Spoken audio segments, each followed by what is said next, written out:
Hi, this is Jodi with Real Progress in Action. The COVID-19 pandemic has shined a light on a glaring discrepancy in how our society functions.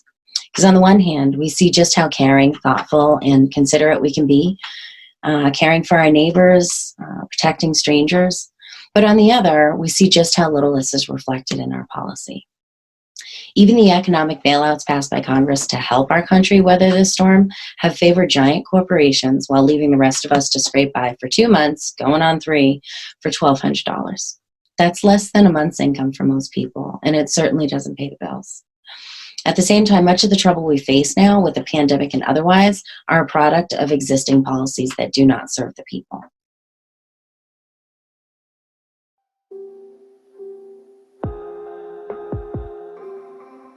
People are hurting, and they're scared. The rent is due. The utility companies are calling. When we get sick, the insurance companies won't help us.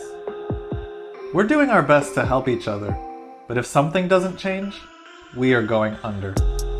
I was laid off 3 weeks ago. In a week of panic because of the growing COVID-19 pandemic, I can't say that I was surprised, but it still hit me hard.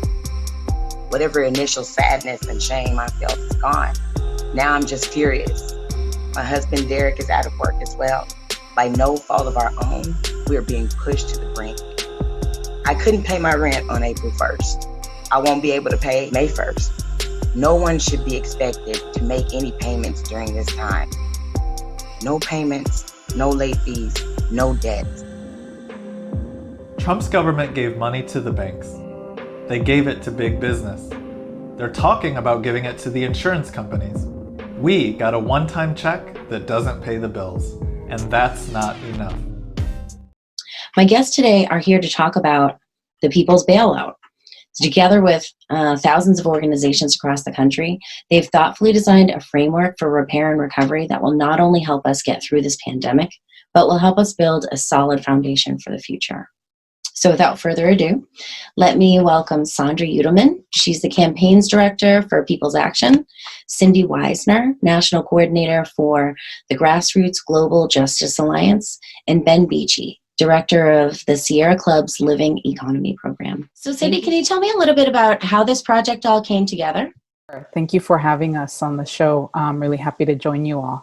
The People's Bailout, it was really a movement response to the COVID moment and the deep level of what we were seeing across the country and across the world, the deep level of trauma and pain, and seeing our own government's inability to rapidly and appropriately respond.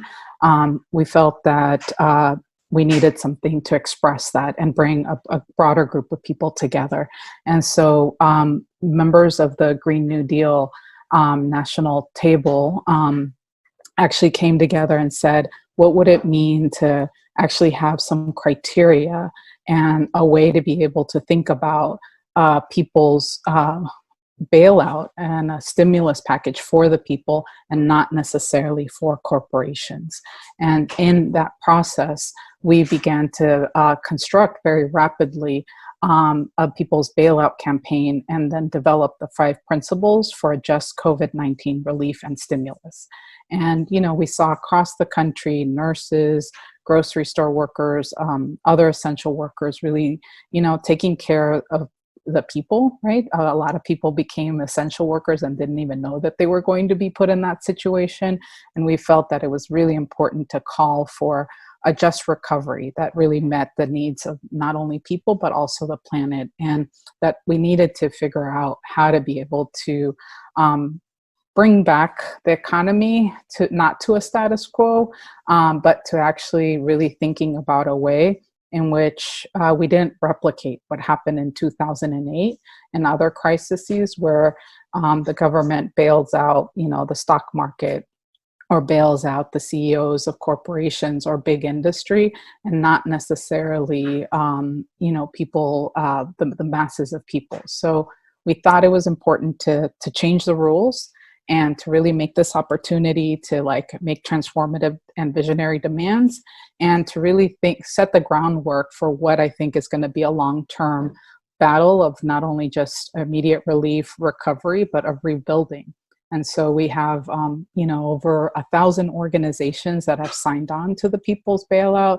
We have over 100 members of Congress that have signed on to the 5 principles, and that really begins to lay out a criteria for how we think about monies being allocated.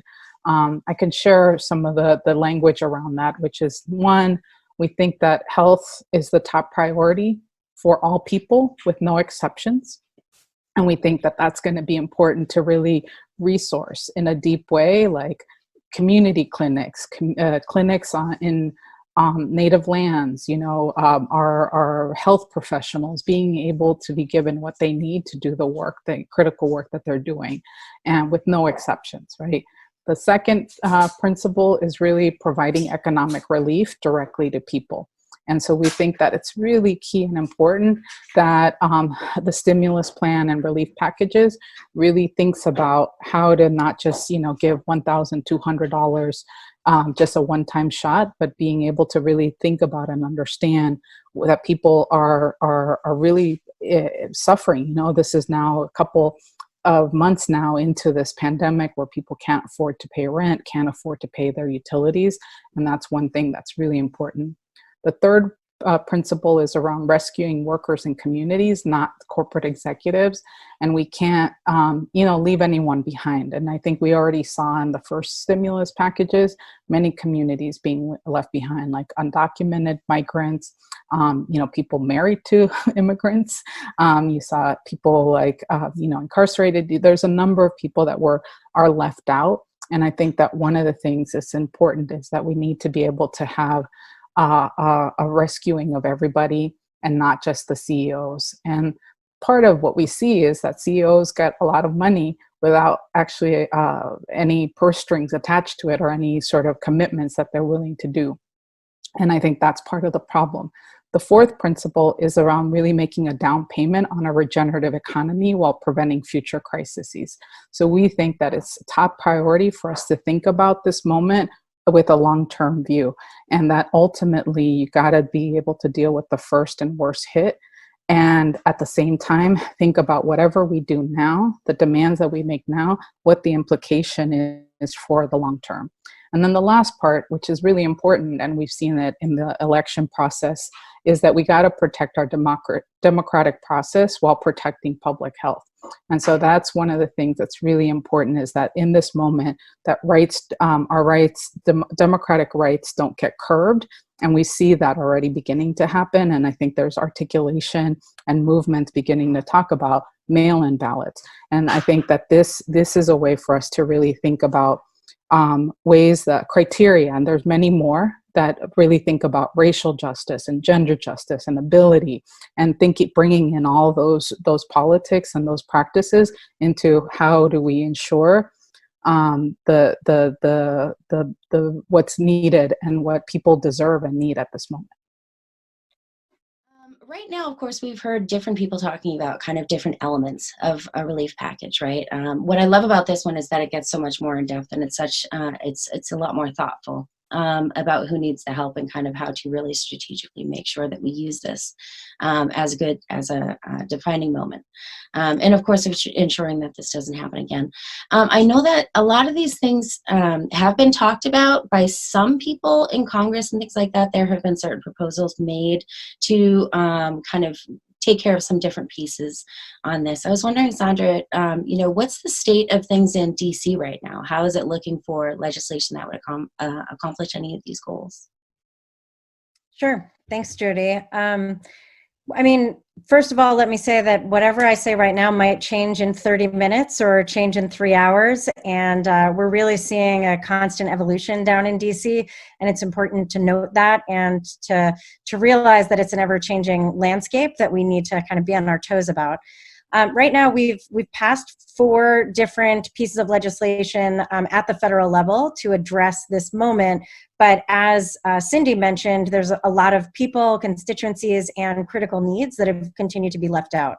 So we're about to enter into the mode of the 5th stimulus / relief package being talked about in detail. And we're looking at the Speaker of the House, Nancy Pelosi, likely to introduce the House version of what they would like to be the sort of marker North Star legislative package within probably the next 24 to 48 hours. Some people say tonight it'll be released, some people say tomorrow, and definitely this week. And the House is likely to then vote on this legislation that they release towards the end of this week or early next. And then what we're looking at is the Senate putting out its version and the negotiation taking place between the House and the Senate, and us hopefully landing on a fifth package that includes some of the things that we're really lifting up as priorities as soon as possible, but likely towards the end of this month or early next month is what we're likely to see. We definitely have legislators on multiple different sides and perspectives about what's needed, how quickly it's needed, how much we need to invest, et cetera. I think we, as the People's Bailout, have really put out a set of principles that we think are really important to guide the investments. But there are various pieces of North Star legislation that different legislators at the federal level have introduced that meet some of these needs, or at least put out the markers towards what we would love to see. So there's a series of pieces of legislation around healthcare that are being released that look at trying to cover everybody for whatever their healthcare needs are during this pandemic, or automatically enrolling anybody who has been recently unemployed into Medicare as a program. There's proposals around the public production of PPE, of medicines, and also of medical supplies. There's proposals that have been introduced around suspending rents and mortgages for the duration of the crisis and making sure that there's no rent obligations, mortgage payments, no late fees, no debts, no retaliation. There's proposals, and Cindy alluded to this, around providing people with ongoing direct cash assistance support throughout the pandemic and even in the transition period when people are really going to need direct cash support. There's a number of proposals trying to put forth a $2,000 per person per month direct cash infusion. There's things around keeping more people on payrolls, protecting essential workers, including immigrants, ending detention, just a real array of policies that are putting forth. I think the question is, though, which ones are likely to move forward? And that's really what we see as important around the People's Bailout, is sort of mobilizing the public pressure that is needed to really express the urgent needs in our communities and the depth of these needs so that all of these critical North Star legislation pieces actually become reality.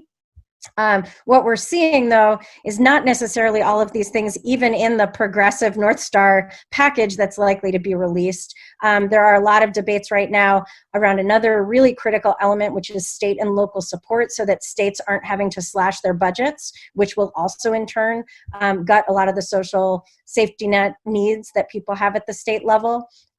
There's also conversations around things like broadband access in rural communities that's on the plate right now, and more money for testing and tracing and treatment, for the Postal Service, for nutrition programs. So I think the array of possibilities is endless. The needs are really deep and critical. And what we see as the movement's requirement right now is to really stress on our federal legislators that we need to meet the needs across these 5 principles, that the first moment is relief, and that's where our focus is in this next package. And then we're going to need to pivot towards recovery and rebuilding. And I think that Ben can, talk a little bit more about that. Yeah, thank you, Ben. If you could tell us about kind of what is the next step after this, and how do people get involved? Yeah, so I think we're all aware that at this point in the last 6 weeks, over 30 million people have filed for unemployment. There are states across the country, I was just talking with our chapter director in California, that have unemployment levels that are greater than during the Great Depression. And so, I think what we are all pushing for when we talk about a just recovery is not what Trump is pushing for when he says, oh, we'll just open the economy and hope everything returns to normal. Obviously, returning to normal is not an option for 2 reasons. One, to tackle this unemployment crisis, we can't just simply reopen the economy and expect everyone's going to get their jobs back.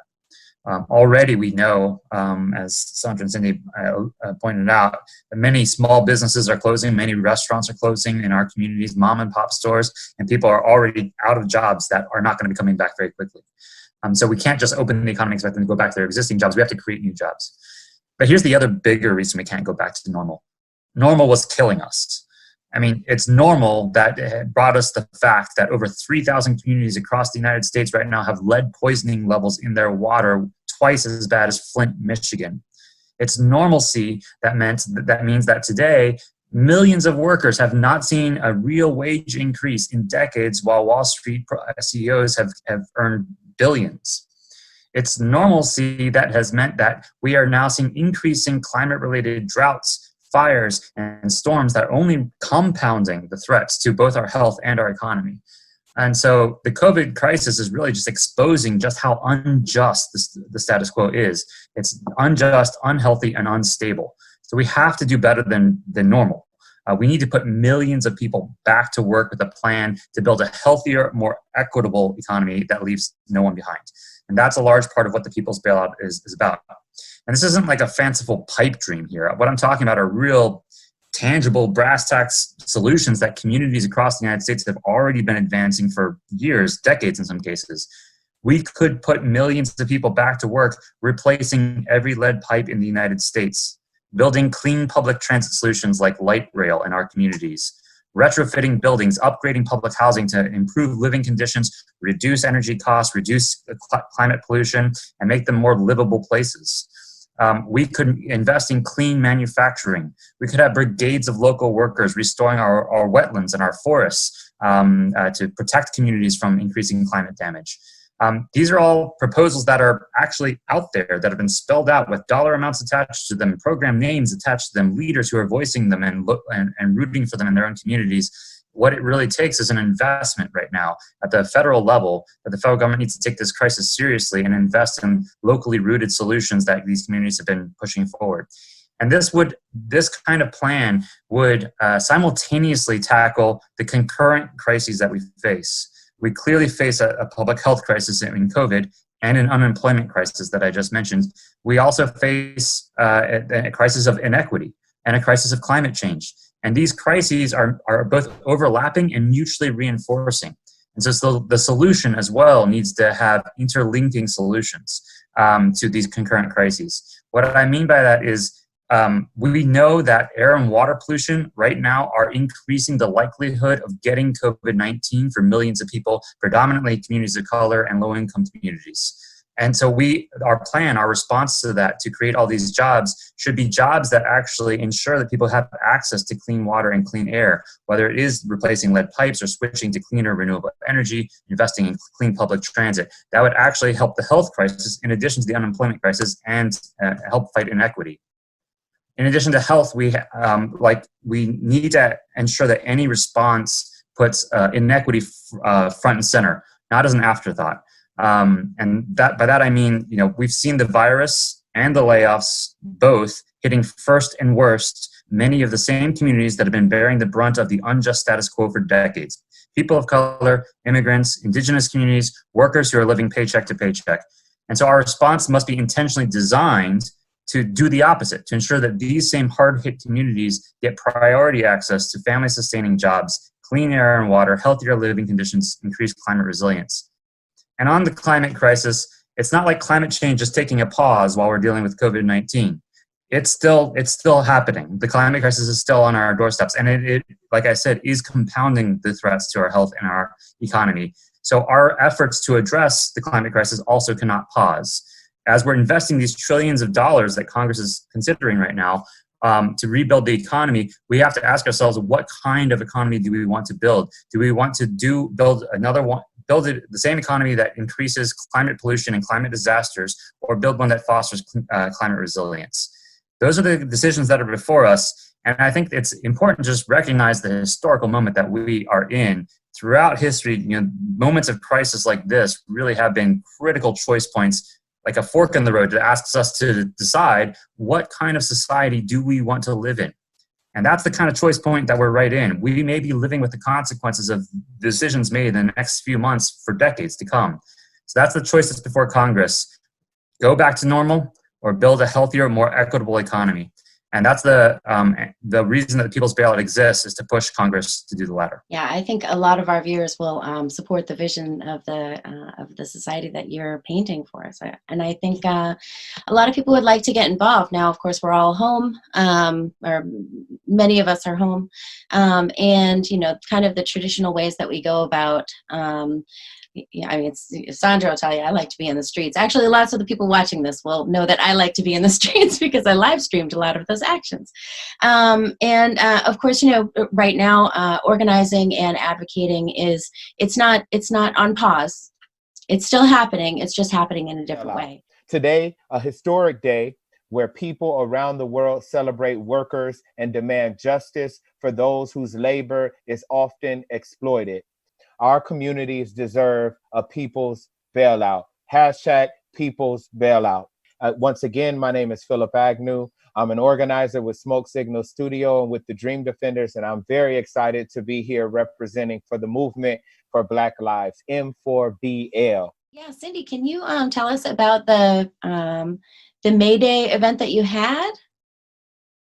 Yes, so as we've learned how to take, a lot of the action, the direct action, and the way we bring people together to this virtual space, the People's Bailout has been part of helping create a space where we come together to feel our power and feel our community and feel our ability to still take action, because we're not powerless, even though many of us are staying at home.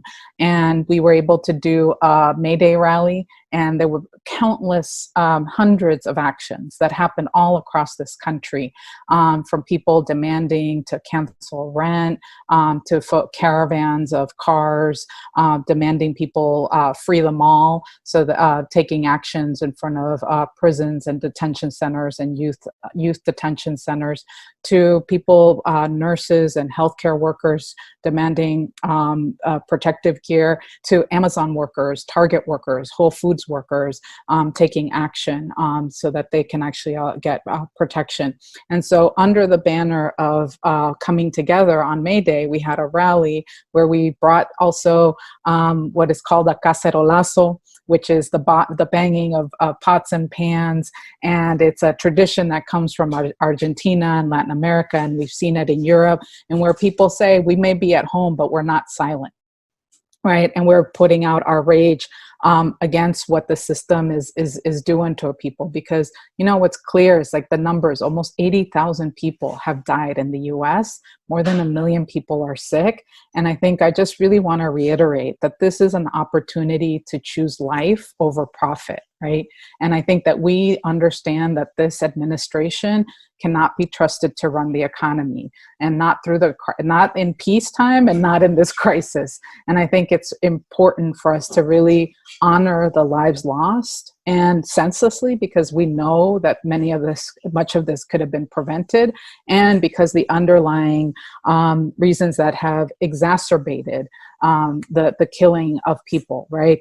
In nursing homes, in jails, in Black communities, in Indigenous communities, in poor communities. And I think that this is an opportunity for us to come together, use everything, all of our creativity, all of our sadness, all of our rage, to collectively come and say, we demand a bailout of the people, not of CEOs and industry, but also it's an opportunity to remake society in the vision that's based on dignity, on equal rights, and on right livelihood. And so I think I just want to be able to call on folks to get involved, not only in your local organizations and in your neighborhoods and just in your families, but also to be part of this movement around the demands that we're trying to make at a national level.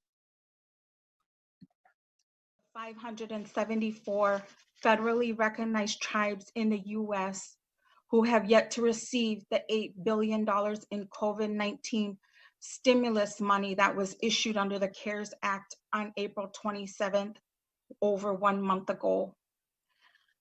These delays are costing the lives of Native Americans, Indigenous people who are disproportionately impacted by COVID-19.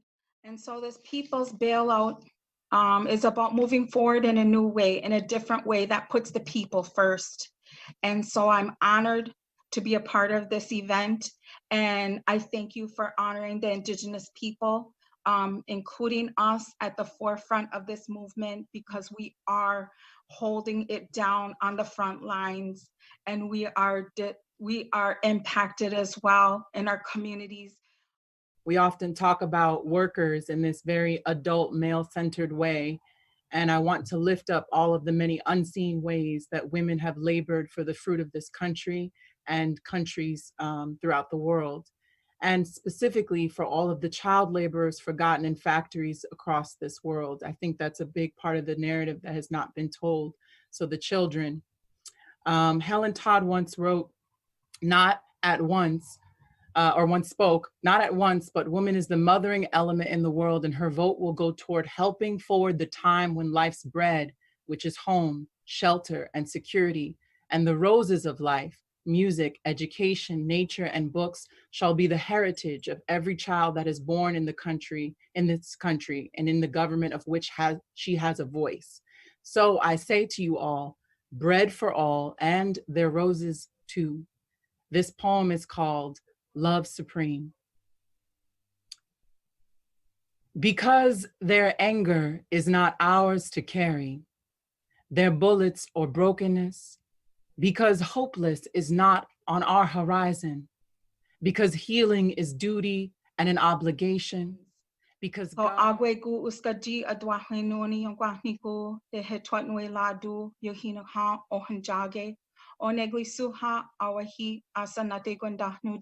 Use the hashtags People's Bailout, hashtag Mayday, hashtag Trump owns every death. Grab your pots, your pans, and we want you all to make noise for the next 90 seconds. The next 90 seconds, make noise. I'm starting now. I'm starting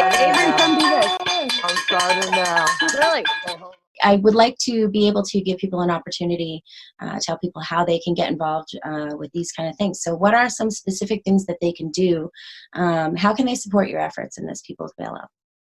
Well, I would originally point us towards the peoplesbailout.org website, which is our collective space where all of our organizations come together and take action. On that website, there is a take action portal with a bunch of different things that people can do to get involved. They can write to Congress, they can share their stories, they can call their representatives and advocate for particular things to be in the next stimulus package. They can get tools to write a letter to the editor and make sure this is out in the public discourse and in the media.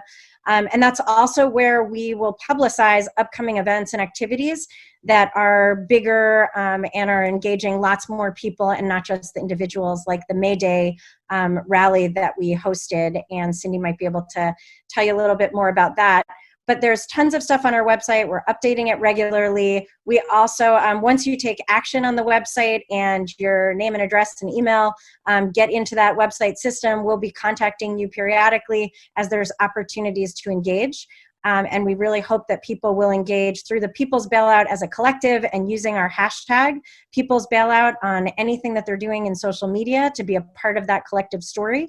And also that people will take action with the array of individual groups that have supported the People's Bailout that are also doing parallel things to echo the asks that we have going.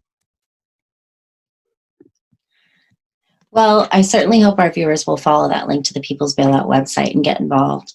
Thank you so much for coming on to talk to us, and honestly, for all you do. This is Jodi with Real Progress in Action. Please like and share.